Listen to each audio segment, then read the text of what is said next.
প্রাক্তন সাংসদ press conference করে সংখ্যালঘু ভোট এবং ইভিএমকে দায়ী করলেন হারার পেছনে, কি বলবেন?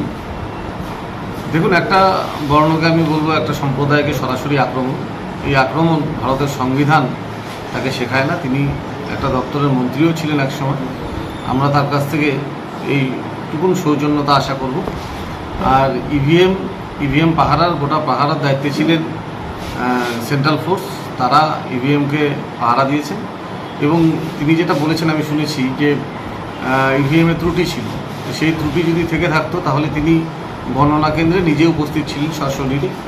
সেই সময় গণনার সময় তিনি রিটার্নিং অফিসারের কাছে তার অবজেকশন তিনি দিতে পারতেন যে এখানে কোনো ত্রুটি আছে ইভিএমে, সেটা দেননি। আজকে 7 দিন পরে দিল্লি থেকে ঘুরে এসে দিল্লির বিজেপির নেতাদের শেখানো কথা কোচবিহারের পার্টি অফিসে বসে সেই সাংবাদিক সম্মেলন করে সেই কথাগুলো তিনি বলছেন। এটা কোচবিহারের মানুষ ভালোভাবে নেবে না এবং কোচবিহারের মানুষ বিশ্বাসও করবে না।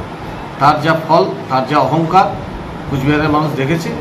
গত 5 বছর তার কাজের যে নিরিখ, সেই নিরিখ মানুষ দেখেছে।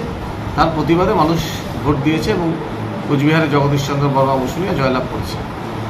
আচ্ছা, তিনি বলছেন আগামী রাজনীতি তিনি কোচবিহারে বসেই করবেন, কি বলবেন? আমি তো বলবো খুব ভালো কথা, কোচবিহারে বসে করুন। সামনে বিধানসভা নির্বাচন আছে সিতাই বিধানসভা কেন্দ্রে।